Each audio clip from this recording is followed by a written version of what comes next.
Morning San Antonio starts right now. Right now on GMSA at 8 a.m., a motorcyclist in serious condition after being hit by a sports car on the city's north side. We have the latest information from police.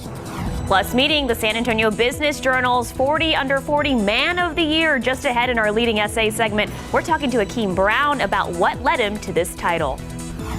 And taking a live look out at the Alamo City, it is picture perfect out there. A crisp 57 degrees out there now, but it is going to get hotter and hotter throughout the day. We're going to check in with Sarah Spivey in just a few moments. Until then, good morning, and thank you so much for starting your day with us. It is 8 o'clock this Sunday, April 11th.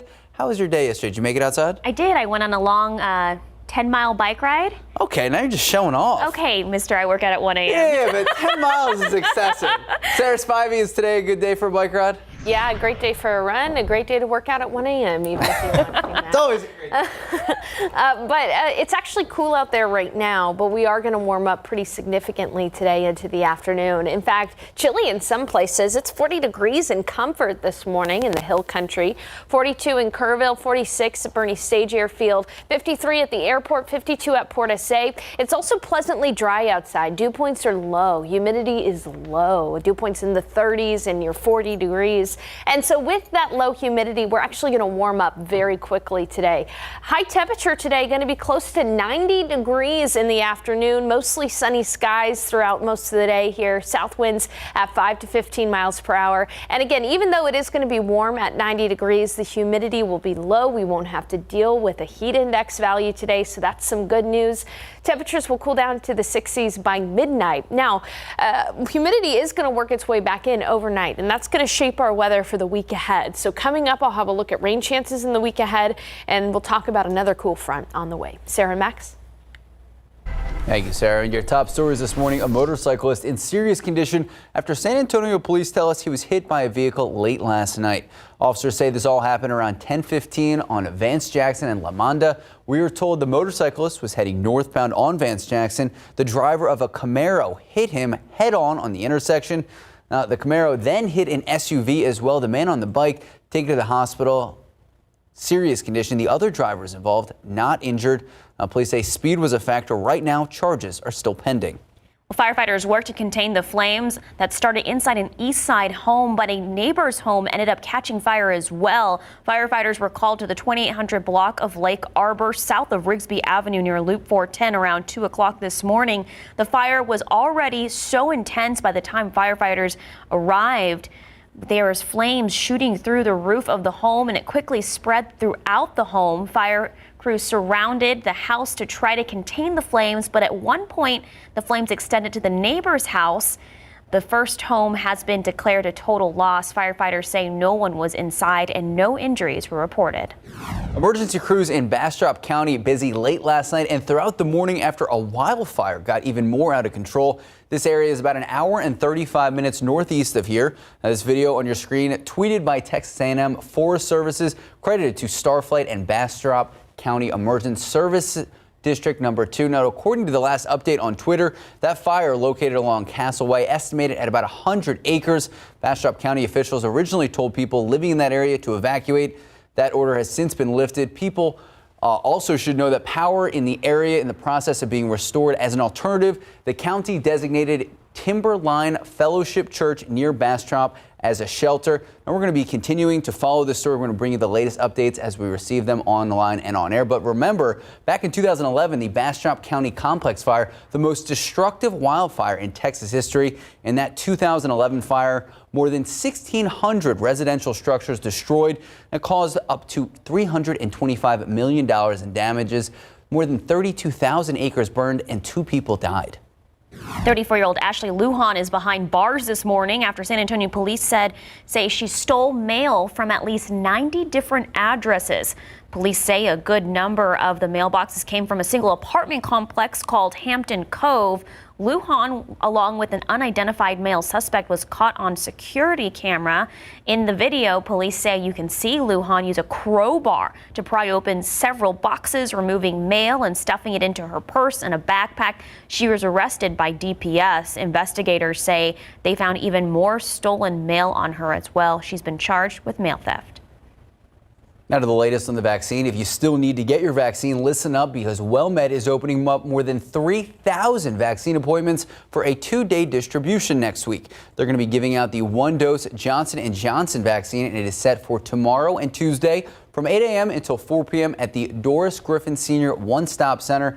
That's just off Loop 410. Anyone 18 and older can sign up. The number on your screen, 833-968-1745, or you can sign up online. We have a link to do so right now. Just head to KSAT.com.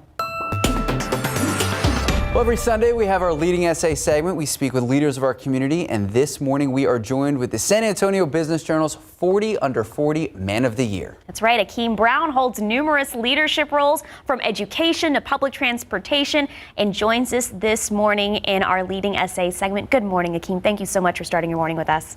Good morning, Sarah. Good morning, Max. Thank you so much for having me. Absolutely. So right off the bat, we know you are a big advocate of education. So what sparked this passion? Yeah, great question. What sparked this passion was my own student experience, right? I grew up in Brooklyn, New York. I lived in Orangeburg, South Carolina for a short period of time. And then, of course, I moved to San Antonio. But, most of my career, when I say career, education career as a student, was all through public schools, all the way to graduate school, right? And so what sparked my passion for education was really around the disparities that I see in classrooms, right? I moved around and I learned that, not every child was being given that access to quality education. And sometimes that child was myself. I went from being a top tier AAA student, right, on his way to an IB diploma, which is an advanced diploma for high school. But when I moved to South Carolina, I was given an IEP, which is a special education rating, right? So again, what does it look like when we talk about high quality education for young people, and how are we supporting them? So really my passion was sparked through my own student experience. And Akeem, you just talked about your passion for education. So you've created Essence Preparatory Public School. It's a charter public school that aims to open in 2022 for kindergartners through 8th graders. So what are your goals for this new school, and why the need? Sarah, San Antonio is one of the fastest growing cities in America. We know that, right? But we are, unfortunately, one of the most economically segregated cities in our community. Across America. And so where we have at least 64% of the population is Latinx and about 6% identify African American, we have learned that overwhelmingly students of color in San Antonio are struggling. Our schools are struggling in our communities. And so our focus at Essence Prep is really to build skill, that academic skill through academic rigor, but to build confidence. So students are raising their hands, they're answering questions, not only because they know, but because they are comfortable with knowing, right? And we know a lot of that comes with the fact that we have to prepare them to face challenges, and challenges not just academically, but socially. And we know for Black and Brown children, a lot of those challenges are racism. So we believe with that knowledge of self, building that confidence and getting young people to believe in their culture, their traditions, and feel safe about their interests and their politics, that very well would lead to success for not only that young man or young woman, not only for that family, for our entire community in San Antonio. Akeem, you already referenced that San Antonio, one of the fastest growing cities in the country. You were named interim CEO for San Antonio for the growth on the east side. So what are the issues that you see on the east side, and what do you think the future holds? Yeah, when I held that position, we were doing great work, and they continue to do great work at SAGE. San Antonio for Growth on the East Side focus was really to support small businesses on the east side of San Antonio. So when we talk about economic vibrancy, right, when we talk about making sure that folks are not just stable, but thriving, right, we really have to talk about what that economic vehicle is to make sure that that is occurring. And on the east side of San Antonio, really what's happening is a lack of access and a lack of opportunities, right? And so one, folks say, well, what comes first, the chicken before the egg, right? Is it the opportunity or the access? And I think it has to be all, or it has to be both. For me, it was what I call a three-legged stool, right? You can't sit on a stool without having 3 legs because it begins to wobble. Education, housing, and economics. Those were the focuses. And that needs to continue to be the focus when we talk about revitalizing the east side of San Antonio. Well, Akeem, love your energy, love your passion. Thank you so much for joining us this morning. And for our viewers, you can watch this full interview later this morning on KSAT.com. Thank you, Akeem. Thank you guys for having me. Time now is 8:09, 56 degrees out. Well, coming up on GMSA, celebrating furry friends on National Pet Day. Details on how you can share your appreciation. Plus, a new app that uses voice recognition to keep you safe at all times of the day. We're going to tell you why it was created and how exactly it works. The San Antonio Book Festival may be coming to an end, but that doesn't mean that the fun is slowing down. Just ahead on GMSA, I have the top events for children, teens, and adults. And as you saw it there with Alicia, it is beautiful. 56 to start your Sunday morning. What does the rest of the day? What does the weekend and work week look like? We're going to check in with Sarah Spivey in just a few moments. Good morning, welcome back, and happy Sunday. It is the last day to enjoy the San Antonio Book Festival. Hundreds have taken advantage of the free virtual festival to hear from and connect with your favorite authors. Alicia Barrera is live with more on today's schedule as the 2021 celebration comes to an end. Good morning, Alicia. Good morning. Well, this has been a 3-day festival packed with just so much imagination, fun, and there have been over 100 events, not only for adults, but also for teens and even children. So yes, it is your last day to take advantage, but there's something for everyone. At 10:30 this morning, if your child loves Moana, Wreck-It Ralph, or Frozen, well, you want to sign up for the 10:30 event titled Time to Eat or Wolf Boy Might Appear. It features award-winning art director Andy Harkness in his new book, Wolf Boy, which is about a hungry, drooly, and fussy guy. And if you have any teens in your home, well, on the main stage today, it's happening at noon, something for young adults who love sci-fi. Internationally best-selling author Charlie Jane Andrews will share about her new book titled Victories Greater Than Death. And another big event helping wrap up the festival today, and it's actually one that I'm looking forward to. The highly acclaimed Chilean author Isabel Allende, who's known for novels such as The House of the Spirits and City of Beasts, will take on the main stage at 3:30 p.m. today. The event is in partnership with the Miami Book Fair, and it does require a ticket. So for all of these events and much more, many more that I mentioned, you can head over to KSAT.com. There we have an article with a link because there is still time to register. So for the most part, these events are free, but that last one I mentioned, the 3:30 p.m. with Isabel Allende, that is a ticketed event, so will expect to pay a few bucks for that. But it's all in support of authors, and it's all for a good cause. Max, Sarah, back to you. All right, thank you so much, Alicia. And today is an extra special day.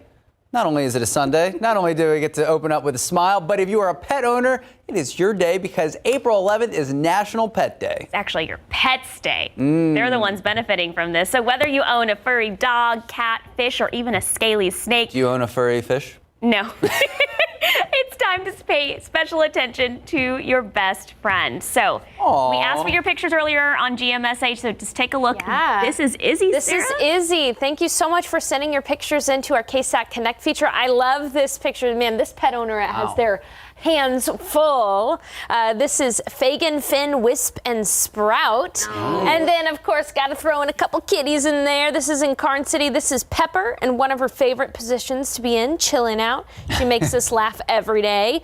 Shout out to Buster on National Pet Day. Buster looks really cute. And then this is Spaz, the Spaz, chilling in his haystack. Finally, I love this picture too. This is really awesome. A nice little husky there in the blue bonnets. We love it. Thank you for sending in your pet pics to our KSAT Connect feature on our weather app. And this is our producer Gabby's cat, Jack. Oh my so cute. gosh, he's so handsome. And Sarah. Take it away. I love these doggies. Oh yeah, this is Scooby and Sister, my adopted doggies. Sister loves Scooby, that's why she's hugging him. Whoa, Beatrice, our editor, she has a parrot named Lola. I want to know what Lola can fun. say. Oh, we should ask Beatrice when we're done here. And then this is little Miss Nora. She's most of my Instagram is made up. This picture is so professional. She knew. She's just looking into your soul and posing. Yeah, she's really sweet. But thank you again for everybody sending in your pet pics. Max, we gotta get you at least a fish. So or here's something. the thing. No. I want to get a dog eventually. Right. The house first, because I don't want to get a dog and live in an apartment. It's just unfair to them. Well, I mean, if you run them and walk them. You know, Come on, Max. Yard, then dog. It's a process. But anyway, today looks like it's going to be a beautiful day to be out in the yard. It's going to be a great day. Now, we're starting off on the cool side, mostly sunny skies, 53 degrees. Calm wind conditions pretty much around San Antonio, which is an improvement from yesterday. You'll remember how breezy it was to start the day yesterday. Waking up in the 40s, though, up in the hill country, 42 in Kerrville, 41 in Comfort, 44 in Bandera, 46 at Bernie Stage Airfield. Generally around San Antonio, temperatures are in the lower 50s, so you need that sweater if you're heading out very early this morning. But it's going to warm up pretty quickly. Out toward Del Rio at 60 degrees, 64 in Laredo, and 51 in Kennedy. The reason why it's going to warm up really quickly is that dew points are low. Dew points are in the 30s around San Antonio right now, and they'll be in the 40s through most of the day. Afternoon dew point right around 48 here in San Antonio. Drier air heats up more easily, and that's why we'll be able to warm up pretty quickly. But watch what happens in the overnight hours. We're going to see, there we go, whoop, some higher humidity by the morning hours. Dew points will be in the 60s, and we'll notice it. You may even see it in the form of some patchy fog and some patchy mist early tomorrow morning. But today, a few cirrus clouds out there right now and a few cirrus clouds in the afternoon. But it is going to be a warm day, definitely in the afternoon. 90 degrees around San Antonio, but look out toward Del Rio. 95 in Del Rio, 93 for the high in Carrizo Springs, 94 in Cotulla, upper 80s likely for the hill country and the Austin metro area as well. But again, at least we won't have to deal with the high humidity, right? So at 10 we'll be at 68, at noon we'll be at 79, and right around dinner time we'll be at 90. Sun will set around 7:58, and much like yesterday, it's going to be a pretty pleasant evening with low humidity in the evening hours. It's just in the overnight hours that we'll see that humidity really start to increase. South winds today at 5 to 15 miles per hour. Fairly quiet across the state of Texas in the Central Plains, but you go up to the north and to the east, and you can see the comma cloud and comma rain, shaped rain around a low pressure system in the upper levels of the atmosphere. That's where most of the energy is. In fact, I'm going to show you a graphic here where you can see the energy around this low pressure system. This is rain-making energy, just one of the ingredients for rainfall. You can see that there's rain-making energy across the panhandle today, but there's no rain going on there. Again, this is just one of the ingredients, and it's going to make for a bit of a messy forecast in the week ahead. Look how we'll see continuously rain-making energy in pockets around San Antonio and around the state of Texas in the week ahead. This is going to lead us to have a 20% chance for an isolated shower or storm just about every day next week. Starting tomorrow night, we'll be seeing a slight chance for rain just about every day. And again, this is a look at Friday. You can see where that rain-making energy was, just a small chance for an isolated shower around San Antonio. I wish I could say we were going to have a shoot 'em down, knock 'em out big rainfall event, but that's just not going to happen this week. Instead, we're going to be dodging a couple of showers here or there. There will be the haves and the have-nots, with a lot of us being have-nots as far as it goes with rainfall. Good news is we're going to have a front move through on Tuesday, and that'll keep our temperatures down to near 80 degrees. Max, Sarah, what you smirking about over there? Sarah went Saturday night prize fighter over here. Knock 'em out rain. There you go. Sarah. Strong right hook. 821, 58 degrees out. Still ahead on GMSA, a San Antonio man is getting attention online for wearing a shower curtain out in public. Yes, this happened. Details on what users are now asking on the original post. Plus, California teenager making people feel safer with a new app. We're going to explain what the Keep Me Safe app is and how it works next. Good morning, welcome back, and happy Sunday. Whether you're out walking, jogging, or hiking, day and night, safety is always a concern for everyone. Absolutely. That's why one junior at Valley Christian High School in San Jose, California, created an app to speed up the reporting of sexual assault. 16-year-old Daya Hituvali developed Keep Me Safe app. It triggers a loud alarm to scare off whoever is bothering them in that moment and sends a user's location details to 911, all through voice recognition. Daya says all you really need to do is say the word help. It's about power. It's about keeping women from being fully who they are. And that's why what you're doing is very important. The Keep Me Safe app is available on the Apple App Store for free as a public service. Daya plans to study computer science in college. She is also working on her next app one that will allow diners to determine if a menu item they want to order might have ingredients that could trigger an allergic reaction. So this is an amazing app for so many reasons, and it looks like Daya has a really bright future. You go, girl. All right, time now is 8:26, 58 degrees out. Still ahead in our next half hour, making sure you renew your vehicle registration before it's too late. Details on when the last day to get it done. Plus, we're hearing the latest on the royal family's plans for the official funeral of Prince Philip. We have the details next. Good morning, welcome back, and happy Sunday. I'm Max Massey. I'm Sarah Costa. It is Sunday, April 11th, and I'm starting to get the itchiness in the nose and the eyes. And Sarah Spivey, you have some breaking news for us. Yeah, breaking news in the pollen count today. Today's oak count is the highest it's been in 26 years, since 1995.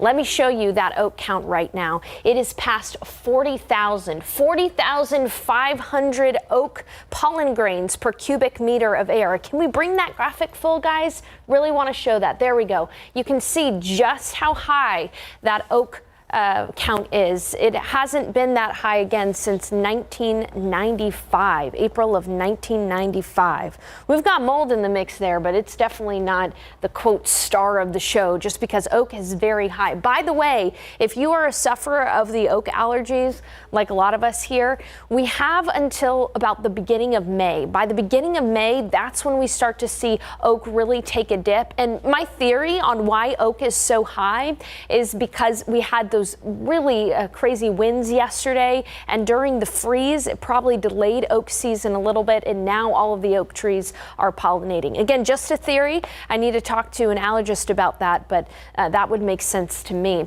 Meanwhile, temperatures are on the cool side. 54 in Helotes, 50 at Bernie Stage Airfield, 41 in Comfort, 45 in Kerrville. So there are a couple of spots that are still in the 40s this morning, but we're quickly going to see temperatures rise. In fact, by the afternoon, we'll be at 90 degrees for the high. South winds at 5 to 15. Even though 90 is warm, the humidity will be low. So that's some good news. But humidity will be higher tomorrow, and that'll adjust our forecast a little bit. So I'll be back with a look ahead at a more muggy forecast with some rain chances in the mix. Sarah? Thank you, Sarah. In your latest news this morning, a man is dead after he was shot by San Marcos police for allegedly charging at them with a weapon. According to officers, it happened a little after midnight yesterday along I-35. San Marcos police say the man was walking on the highway and crossed into traffic. As police tried to get him into custody to get him off the road, police say the man moved aggressively towards them with a knife after shooting him. Officers say they tried to give him CPR, but no success. He was pronounced dead at the scene. And churchgoers in an East Side community still in disbelief after a historic church went up in flames and collapsed this weekend. Yesterday morning, Alicia Barrera showed us on GMSA what was left of the Huntley Park Baptist Church on East Houston Street. San Antonio fire officials say it took them several hours to put the flames out. Those flames could be seen shooting through the roof. Parishioners who know the church and know the pastor say they are heartbroken, but are encouraging the congregation to stay faithful. This is part of life, and sometimes that's what we have to do in order to endure, is to start over again, rebuild. I truly believe a setback is set up for a comeback in Christ. Right now, the cause is still under investigation. The church says as they rebuild, they will be holding their sermons via Zoom. Let's move to the UK now and the latest on the royal family's plans for the funeral of Prince Philip. The pandemic lockdown forcing the royals to scale back a little bit. ABC's Maggie Rulli at the Buckingham Palace with more. Here in London, we're now officially in countrywide mourning for a week. That flag behind me, you see it on top of Buckingham Palace. It will stay at half-mast until the day after Prince Philip's funeral, which the palace has announced will be next Saturday at St. George's Chapel at Windsor Castle. Now, we'll be hearing more details about that ceremony later this week, but we do know that because of current coronavirus restrictions, it's going to be a much smaller, quieter event. A maximum of just 30 people are allowed, so we expect it to be only close family and friends, which we now now know will include Prince Harry. He has confirmed he'll be here in the UK to say a final goodbye to his grandfather. But he won't be here with his wife, Meghan. Right now, she's pregnant with their second child and says she's been advised by doctors not to fly. But guys, whatever the guest list, it is going to be a day for the entire country to mourn and to celebrate Philip's life. The ceremony is going to start with a nationwide long minute of silence at 3 p.m. It's when the prince's coffin will be carried toward the chapel by a modified Land Rover that the prince himself helped to design. Prince Charles will lead the family procession that follows behind him, and he'll be flanked by members of the military there saluting one of their own. The palace also announced that the Queen's decided her family will mourn her beloved husband for a full 2 weeks. And guys, what's been really great to see is that during this time of mourning, we've just been hearing from so many close friends and family of Prince Philip who say, his dedication to service, to family were so admirable. And they also all talk about his wicked sense of humor. So we do hope to hear plenty more of these amazing stories of his extraordinary life over the next week as well. Guys. Well, also in your morning headlines, rescuers are trying to reach 21 coal miners who were trapped by an underground flood in China's northwest. According to a state news agency, the mine in that region flooded at about 6 p.m. yesterday, but only 8 people were rescued. China's coal mines are among the world's deadliest, regularly suffering explosions and gas leaks despite repeated safety crackdowns. Fort Worth police investigating a highway shootout between what they are calling rival gang members from Friday night. 2 cars with multiple passengers. They started shooting at each other on Southwest Loop 820. Now, 19-year-old Dominic Pines killed and 6 other people wounded by gunfire, including 2 innocent bystanders. Police in the area say during the shootout, a stray bullet hit a woman in a separate unrelated vehicle. 1 person now listed in critical condition. 5 others have been treated for non-life-threatening gunshot wounds. A cluster of severe storms has swept across southern states, leaving at least 2 dead in Louisiana while toppling power lines into Mississippi and leveling buildings in Florida and the Panhandle in Mississippi. A possible tornado ripped down power lines and trees in Rankin County, but no injuries were reported. Officials in Panama City, Florida, said a home and a convenience store were also leveled in a possible tornado. Well, back here at home, the election for the San Antonio mayor is fast approaching, and we now know what the ballot will look like. Right now on KSAT.com, we have a full list of all the candidates running for mayor. Those include Ron Nirenberg, Greg Brockhouse, and 12 others. There is a full list of all the people running for the city council spots as well. Early voting begins next Monday, April 19th. And remember, Election Day, Saturday, May 1st. Well, if you're not registered already, you have 3 options for registering to vote. You can fill out a voter registration application online. You can register in person at your county voter registration office, or you can request a postage-paid application from your voter registrar by filling out this form. You won't need your voter registration card when you actually go vote, but you will need a valid form of identification to vote in Texas. You can find all of this information as well as the links to that application right now on KSAT.com. And speaking of registration, the Texas Department of Motor Vehicles reminding Texans that you have until Wednesday to make sure your vehicle is registered. The temporary waiver granting the suspension of on-time registration renewal ends on April 14th. After that, law enforcement, they're going to start issuing citations for those without a current registration sticker or receipt. You can do your registration online, by mail, or in person. And if you have any questions, we have all the answers. Just head to KSAT.com. Well, birds up. The Roadrunners are celebrating a big win this weekend. The collegiate cheerleading team won a national title for their skills, proving once again that cheerleading is not just a sport, but a very competitive one. All right, so Alicia Rivera joins us live. And Alicia, you say, you actually have it written here, that you are someone who has always dreamed of becoming a cheerleader. Yes, and those dreams never came true, which is why I am a journalist. But the only cheer that I knew growing up and that I'm proud was and I think everybody knows it because Sarah Acosta, you were singing it earlier, or cheering it earlier, the Burr. It's cold. You can't even hear my stomps here, but. Yeah, so these ladies and gentlemen can do much more than I can because they just won a national title. They are the college champs. Take a look at their routine. This group of athletes dedicated so many hours to training and practicing for this right here leading up to the 2021 National Cheerleading Association College Nationals. The national champs won the title of Small Co-Ed Division 1A. The team was led by head coach Gabe Ortiz and assistants Ashley Johnson, Carla Perez, and Travis Owens. The work was definitely worth it, so we want to say congratulations to the Roadrunners for their win. They've been celebrating since yesterday when they received the news. Of course, this was a virtual event too. It happened remotely. They've been celebrating. You can check out their Twitter. They have those videos on there too. So we want to thank assistant coach Ashley Johnson for sharing this video with us. But another way that the UTSA main campus will be celebrating this win, or really has been since last night, if you're around the main campus, you'll see that they're lighting up the tower with the alternating colors of blue and orange to celebrate this national championship title. So congratulations to the UTSA cheer team. Birds up. Max, Sarah, back to you.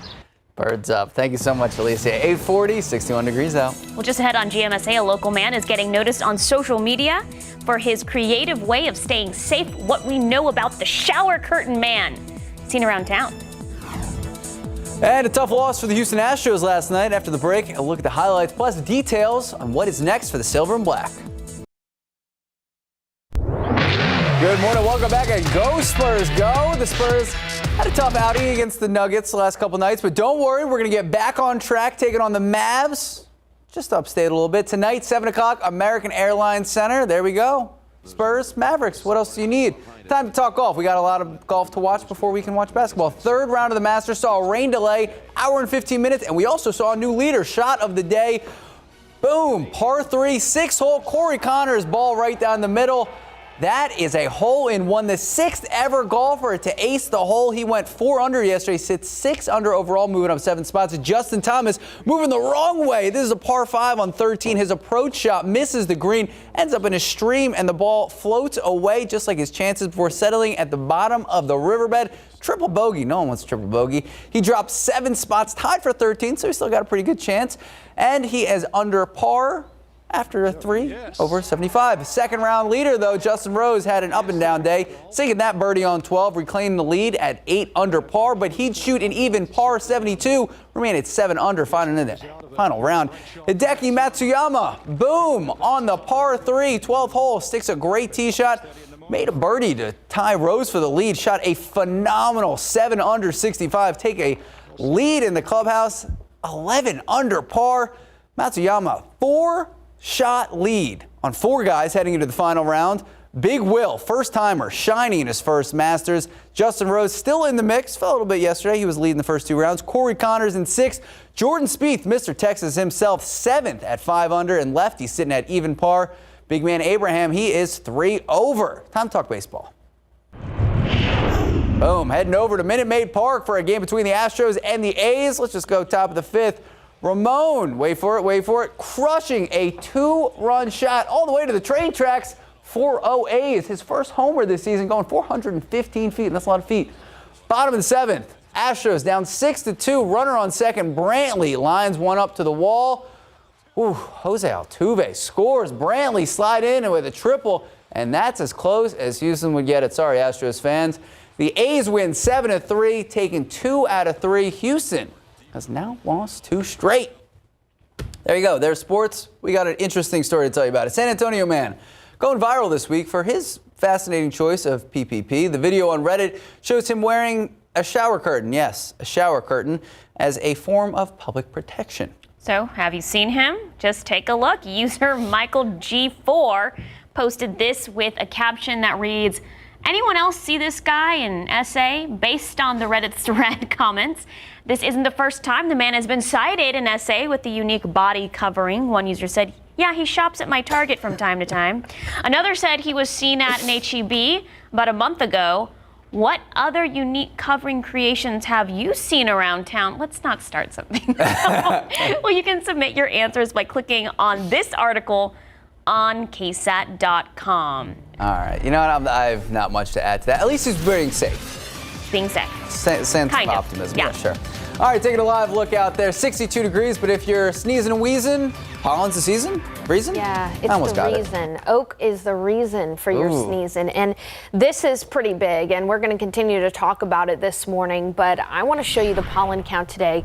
Oak is at 40,500 pollen grains per cubic meter of air. That's the highest oak count since April 2nd, 1995, when we were at 42,000.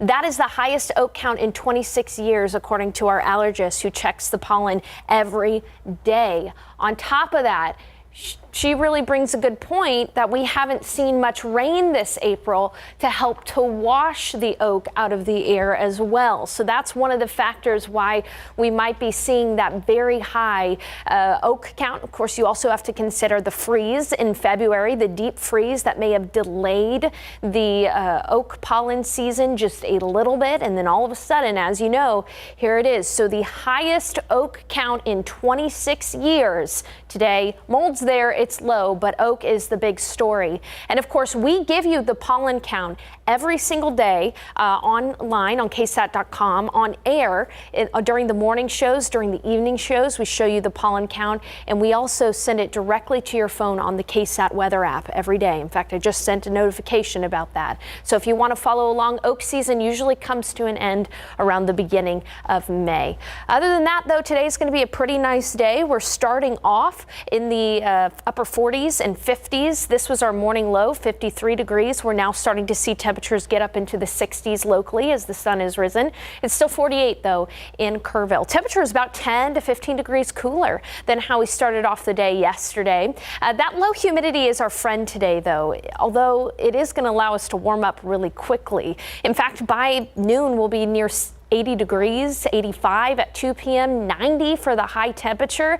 Even though that number 90 there may be a little scary for folks who want to get outside today, the good news is low humidity, so it's going to feel great in the shade if you decide to go out on your Sunday afternoon. South winds at 5 to 15 miles per hour, and we will see humidity work its way back into the forecast late tonight.